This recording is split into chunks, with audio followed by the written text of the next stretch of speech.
In high school, my gym teacher invited me to the ballet club. Segregation was in there were no black girls in the ballet club. I just felt the challenge of saying, oh, I can do that. Then I fell in love with dance. Joan Myers-Brown, founder and executive artistic director of Philadanco.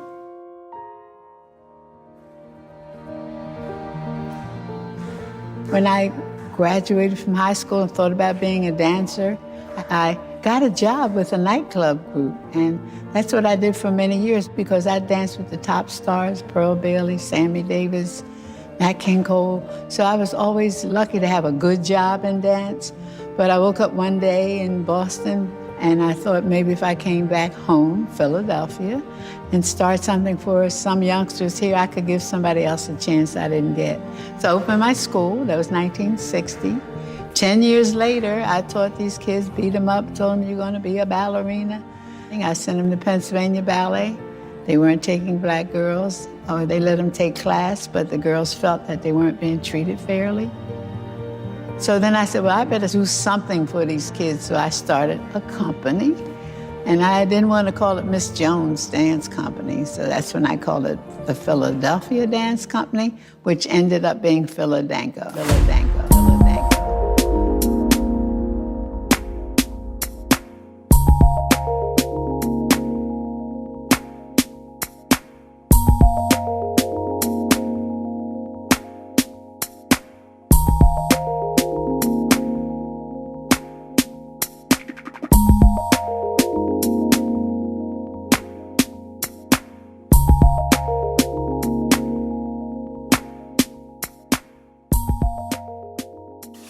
All right.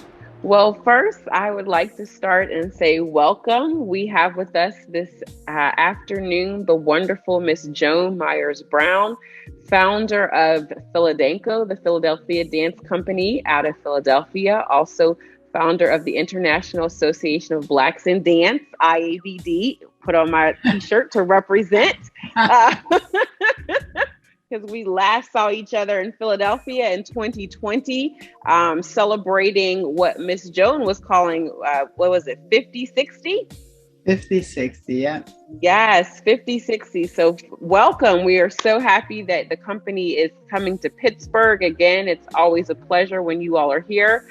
Start off and telling us just a little bit about 50-60 and what does that mean? Well, 50 years of the dance company and 60 years of my school then. So now we call it 50+1. And we're really celebrating that, and we're getting ready to bring Lee Daniels, one of my alumni. He's going to be the host and the honorary chair of that event.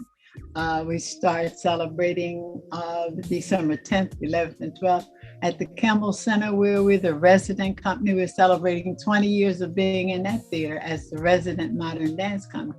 So we got lots of things to celebrate. Mainly, I'm celebrating that we're all still here and healthy and alive and still doing what we do. Isn't that the truth? Wonderful, wonderful. Thank you. And congratulations to you on the 50+1 years, as you call it. That's absolutely phenomenal. So tell us a little bit about what we can expect to see when Danco is here in Pittsburgh. Well, you know, I feel like we're part of Pittsburgh dance community. We did a 4-year residency with the Pittsburgh Dance Council years ago. We did the first opening of the center. We came back, we did the reopening of the center. And now that COVID is over, we're going to reopen again and celebrate big time. And people in Pittsburgh are always so wonderful to us. You know, we say there's Pittsburgh and there's Philadelphia and something else in the middle. But we try to keep it going. We've been really friends with the Heinz Foundation for years. So we got you. And a lot of my students are at Point Park. One of my boys graduated from Point Park. I'm bringing him with the concert. So he's going to run around and say hello to everybody. But we try to do a varied program because we know there's not everything for everybody, even when it comes to dance. We're going to do some neoclassical work, one called Between the Lines, and we're also are going to do one that was choreographed by one of our former company members called Inverse, which is really a modern piece, for the modern dance lovers. Super 8, which is choreographed by Ray Mercer, who's with the Lion King. And he said we had 8 super dancers. He wanted to feature them. And then Conglomerate is by Anthony Burrell, who choreographs for Mariah Carey and Rihanna. He's one of my alumni, but he wanted to do something more concert dance. And so those 4 ballets we're going to do, and we're going to hit it off and make everybody happy. Oh, that is wonderful. I look forward to seeing that. And just as I hear you talking about your alums, I see a number of your different posts on Facebook celebrating your alums. Can you talk a little bit about those who have come through your academy and also through the company and what they're doing now and how they continue to give back to the company? Well, the main one that we talk about, everybody's first popular guy that everybody loves is Leslie Odom. He was one of my second company members, and he confesses that he wasn't a good dancer, but he got a lot out of being here. And he's been one of our major supporters. Lee Daniels also, Empire, Moneyball, Huntsman. He's got a new movie coming out by Sammy Davis Jr. And so I work with Sammy Davis. So we've been collaborating on that movie so that he has some history of Sammy along with dance. So I think that should be coming out early next year. Hope Boykin. She just had a concert in New York at the Y. And of course, Philadanco, we counted up the other day, 22 members of Philadanco ended up in Ailey.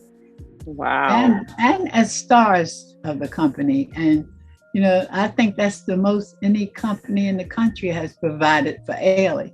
So we call ourselves the farm team for Ailey for a while, but not anymore. Not anymore. I think with Hope just left, so there are only 3 guys at the Ailey now that were at Philadanco. I'm blessed with my alumni. They come back, they choreograph for me, they teach for me. I just hired my rehearsal director died last year, and I had to ask one of my girls, I need help. She said, I'll be there. She quit her job and came right back to Philly to be our rehearsal director. And some of the dancers that were with Ailey for years are teaching in my school. We have 2 schools, just like you. Oh, nice. A zillion kids and their mamas. One of your alumni is here with me, Dara. Yes. Her father's a big supporter of that. So, the community, like in your community, we have to depend on them to help us and help us get going, because the money don't flow the way it should flow equally. But we do what we do because our kids need it. That is so true. And I learned that from you. So I thank you so much for passing that lesson on to me. And speaking about lessons, you've had a wonderful, successful career. Can you share with us what you've learned over that wonderful and successful career of dance? Well, when I started dancing, it was 1949, 48, 49. We're talking about segregation was at its height. Nobody pretended that we weren't segregated. And I really wanted to study ballet because my gym teacher invited me to the ballet club. And all during my career of trying to learn to dance, I had to take private lessons. I couldn't get into any of the ballet schools in Philly. So when I got to be an adult, after my career, I started dancing with, Sammy Davis, Pearl Bailey, Cat, the old crew. And I was always the girl they put on point. But one day I said, I'm going to make it possible for other Black girls. And I thought about girls then, but our boys too now have the opportunity. And I'm still fighting that fight. Yeah. Trying to make white companies hire Black dancers. I just got a guy sent me a book the other day because he saw an article on me in the New York Times and talking about he was inspired. But when I looked in the book, it was 345 pages and 8 Black people in the book. And And most of them were in the back of the book, the little black kids that they pretend that they helped to get those monies, you know. And once the money is gone, I started 1962, 1988, 1995, the same story. They give them a lot of money for what they call integration, diversity, inclusion. And when the money is gone, the stops, because it's all over. Pennsylvania Ballet still has no black lead dancer. They said they have a girl. I haven't seen her on stage yet. So we're still fighting that fight with equality in the dance world. Most modern dance companies are integrated. That's funny. Most of the modern dance companies have more than just one. You know, if you pick up your dance magazine lately, you see a picture of a black girl. Say, we got one. Yeah. You know, but we want our companies, American companies, to look like American people. We want all kind of people in these companies, not just lily white people. So that's my fight. My story don't stop, continues. And talking about that, I know that, you know, I've had the awesome experience of being on the International Association of Blacks in Dance board, in which you are the founder. And I know that a couple of years ago, you started that whole entire conversation and said, you know, if you can't find the black girls or the black boys and where they are for ballet, here's a chance. So can you tell us a little bit about that program in terms of the auditions and opening that up for an opportunity for dancers to be seen by these major white ballet companies? Well, my leader of the executive director of IABD, whenever I say I have an idea, she said, what is it? And then she puts it to work. She does the work. And I said, we need to gather up all the major companies in the country, invite them to our conference, and then bring in black girls and boys, say, here they are. You can't find them, here they are. We had 101 girls show up for that first audition. And 20 companies did come look. We never really qualified how many actually that got hired or how many actually got scholarships, because then we moved on to the next thing. But I think Denise Saunders Thompson, who is our executive director and CEO, she probably, I'm sure with her way she works, she's got documents on how many. So we've done that audition for 5 times now. Now we got boys coming. All the boys usually get something right away because they're always looking for boys or men. Because if you look at most of the dance companies, if they show somebody black, it's a man. But we want to make sure that our kids get the same opportunity, the same kind of training. You know, I tell the kids it's okay to be in a competition, but when you get ready to go to college, they're not going to ask you how many competitions you went in. They're going to ask you, what is your training? What do you know? How have you been trained? And are you ready to compete with the professionals? So, you know, I try to encourage my dancers to get the training they need. And then for fun, they can do competition. For fun, they can do things. But if they are serious about dance, they got to study. They got to be equal or better. You know, our old folks, they got to be better than them. Yeah. So there's a lot to work to still be done. I thought by now things would be different in this world because, you know, I'll be 90, so I want to make sure that people, you know, 90 years later, they're still saying things. When I was in the first grade, the white people used to come to my school and put on shows for us, and we'd sit there and look at them. You know, here we are, 90 years later. When I go see Pennsylvania Ballet, it's white people again. So we got to change that. And, you know, I don't want to sound prejudiced, but I want to sound real. Yeah. Yeah, it's a reality, not just, you know, where you sit, but also for where I'm sitting too. When you talk about, first of all, let's celebrate you'll be 90. That's wonderful. Yeah, and you look absolutely amazing. Thank you. That's all that oatmeal my mother made me eat. So we want to celebrate that first, but you are absolutely right. It's our reality that we live in. And I want to just bring it to the forefront so people know that we still haven't arrived. There is still a lot of work to be done. And you are still, even at 90, doing that work and continuing that. So we thank you, but we hope those who are listening hear that things do need to change, and we want to hold people accountable. Exactly. And make sure those things change. even the people in our community have to reach out and support us more. You know, they support it when their children are involved, but they got to support it for all the kids. They got to make it possible that a school like yours thrives. I remember the Heinz Foundation asked us to move to Pittsburgh because there wasn't anything there. And I said, oh, no, I'm from Philly, you know. But that's when we did that residency. You know, we did every theater in Pittsburgh and all the community, Greensburg and Greenburg. We went to the colleges. We went to everybody in that area so that they could see Black girls and Black boys dancing. And when you're talking about in terms of, you know, this next generation and young people who want to dance, do you have any advice that you would give to aspiring dancers and choreographers and even now dance entrepreneurs? Well, I think my main thing is training. And if you want to be an entrepreneur like you have to go to school and learn how to run business. You just can't open your doors and just because you think you went to dancing school and learn how to powder Blu-ray, as the kids tell me, that you're able to teach dance. You got to know what you're doing. You got to go get those degrees that are available in dance.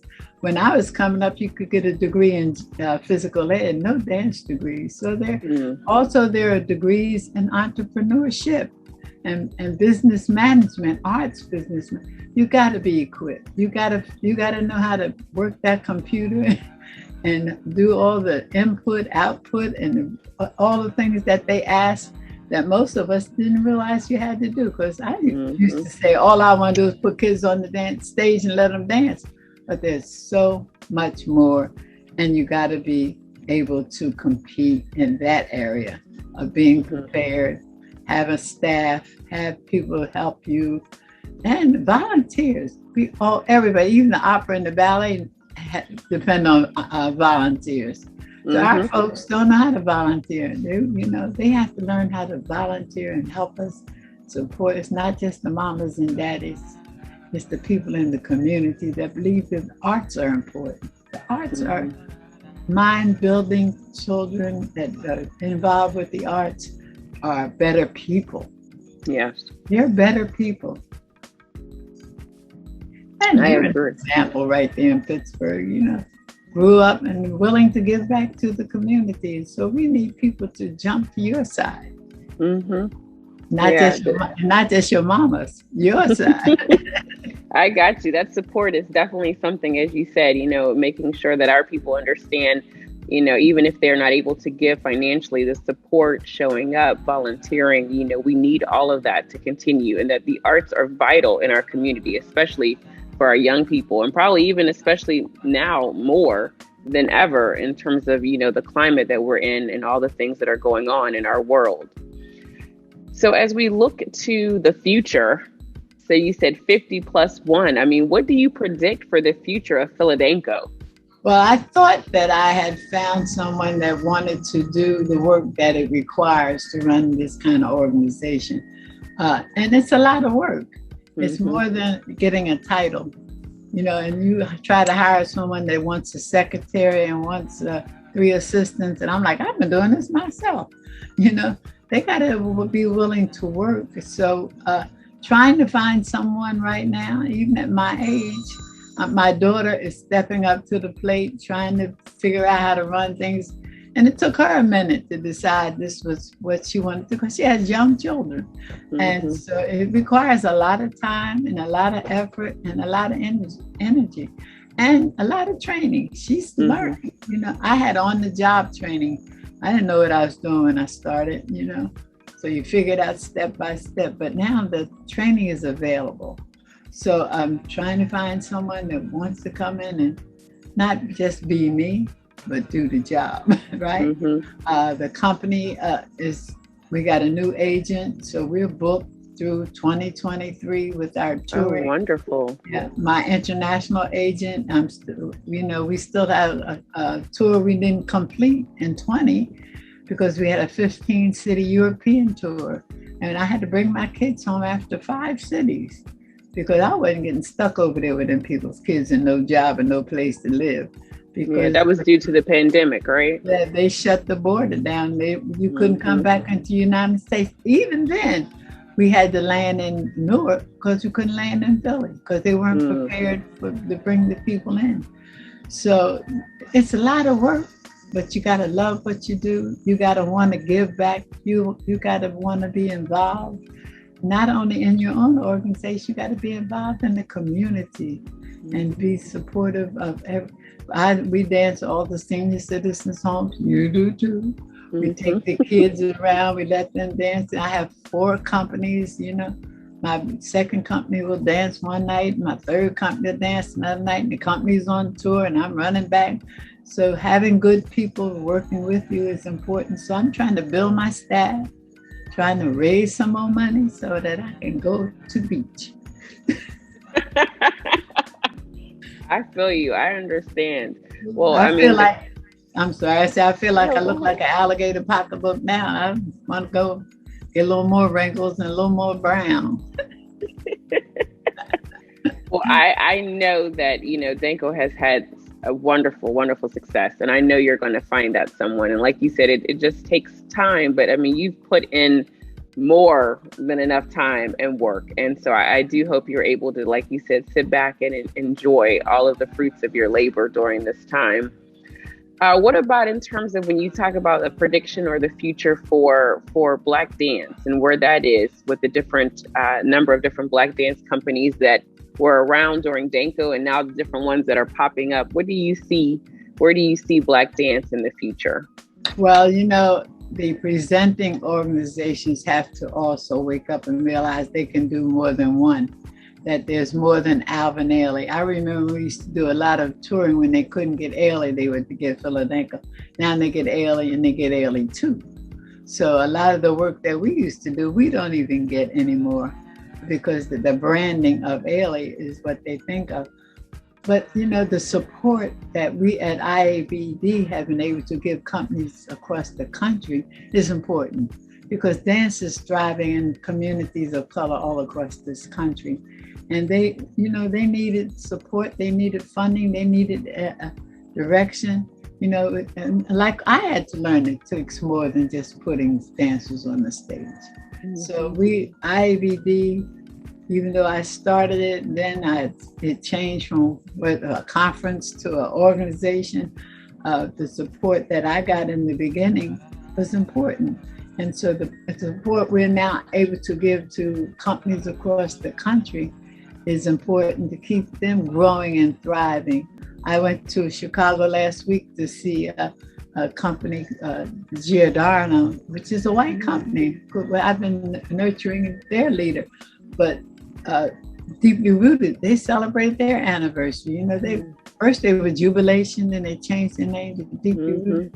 The fact that they still exist only because of what the leadership contributes. Because most of us, we don't have no money. We put our money right back into the company. But now with the IABD and that structure that is an organization, not just a gathering, that we've been able to help so many other people. And people like Madam President, who are young people stepping up to the plate and making things happen. And I think that we also still need to be given equal opportunity when it comes to presenting companies in their seasons. We need equal money when their funders, don't give us, I know here in Philadelphia, foundations will give the ballet zillions of dollars to pay somebody to teach Black kids. And we teach Black kids all the time and can't get no money. And you've been doing it forever. Well, so I'm sure you do the same thing. You teach in the community, but you don't get those big $1 million grants like the major companies do. And so the equality has to be equality. Yeah. And it's not just our poor little kids. We got kids whose parents work 3 jobs to try to do things for them who still can't afford dance because that's an extra, so we have to make it available for them.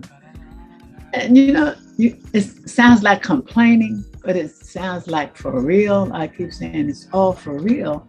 And until that for real changes, it's always going to be difficult. I say being Black in America is being Black in America.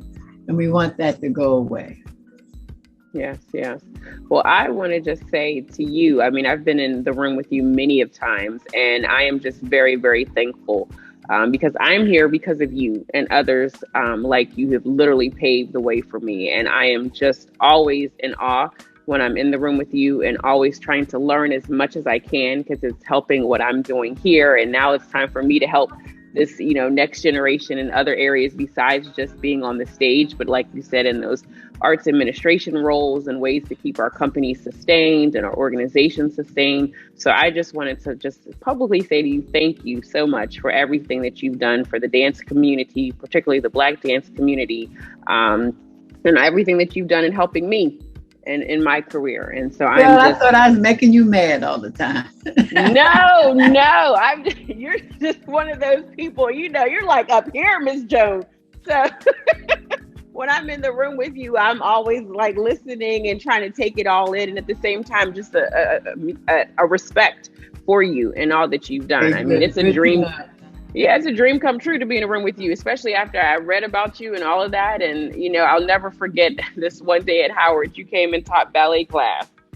And I said, I'm going to go stand in the front of the room because I get to see Miss Joan Myers-Brown and I want her to see me. Oh my gosh, that ballet class was like, whoo, you had us working. I will never forget you had us doing a 32 count plie. And I was like, when are we going to get back up? Why did I sit in the front of this classroom with her? Actually, it's 16 count. Oh, was it 6? It felt like 32. Everybody exaggerates yourself. But you know what? Those 16 count plies, I never had a lot of injuries. I never had women with female problems because once you did a plie that slow, you knew your body. You knew your body. That is so true. That is so true. But I will never, ever forget that. I said, what was I asking for sitting here in the front? And I was right there and you were right here watching me. So I couldn't do any kind of fake with that 16 count plie. And that's my studio. I made sure that studio happened because one of my parents was friends with Patrick Swaggart. So I said, you tell him I need a studio. So I call that my studio. Even with the pole in the middle. It is beautiful. And for those who don't know, we are talking about Howard University, one of the historically, at the time, the only historically Black college university that has dance as a major. And now Alabama State University also has dance as a major. But that's where, Miss Joan and a lot of others come through and they teach and they find their dancers. And thanks to my mentor, Dr. Sherelle Berriman Johnson, I too went through that program. So thank you so much for making sure that President Swigert got that studio and that dance major up and running. Right. Yeah. Well, Is there I congratulate you and thank you for your stepping up to the plate and make sure the IABD continues. Definitely. Is there anything else you'd like to share with us about Danco or what we can expect? And I will share with people that they can go on your website, though, and see where you're going to be, just in case if they're out of town in Pittsburgh, you're touring all over. So if they miss you in Pittsburgh, they can see you in other cities. Go to your Facebook page and like you as well. And come out and support Philadanco while they're here in Pittsburgh in November for this wonderful program and lineup. And I know it won't be the last time that they're here in Pittsburgh. So we'll have to have you here longer for, like you said, another residency and master classes and all that wonderful stuff that the company does. Well, we always call returning to Pittsburgh, returning home. So anytime we can come help you or do things for you, we're here for you in your community. And also we thank Pittsburgh for loving Philadanco. Oh, wonderful. Well, congratulations. It has been a wonderful pleasure talking to you, Miss Joan Myers-Brown, and we look forward to what's next for Danco and for you. All right. See you soon at that next board meeting. Yes. And congratulations to keeping it going, girlfriend. Hang in there. Thank you. The historic value of what this institution stands for, the history of the masters that come through this door. Catherine Dunham, oh my goodness. I sat at her bedpost with Joan Myers-Brown because she wanted us to know about our history.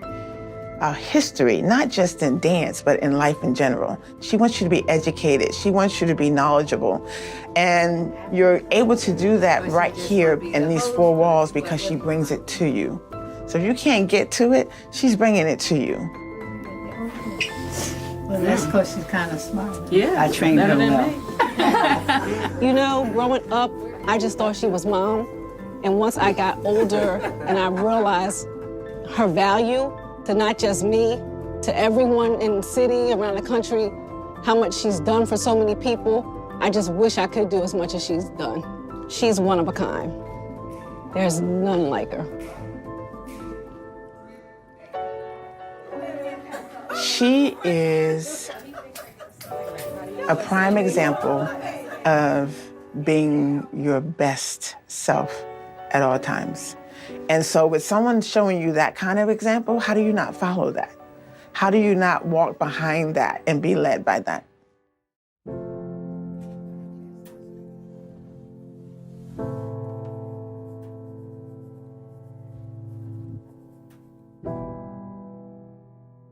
Never. I don't think she will ever retire. This is her baby. Well, you know, I'm being pushed into what they call, do you have a succession plan? Succession plan. I'm like, well, you know, I'm not ready to retire completely. I would like to get out of the office, but I like dancers. I like being with dancers. I like supporting dancers. I like supporting choreographers. I don't want to be an old bore, but I want to stay involved as long as I can. And I'm interested in making sure Philadanco continues, but I want it to continue strong and thriving. I don't know how you can put it into one word, what this place, Philadanco, just exudes. And it all comes from this one woman having a dream. As long as it's helping somebody, then I'm happy about that.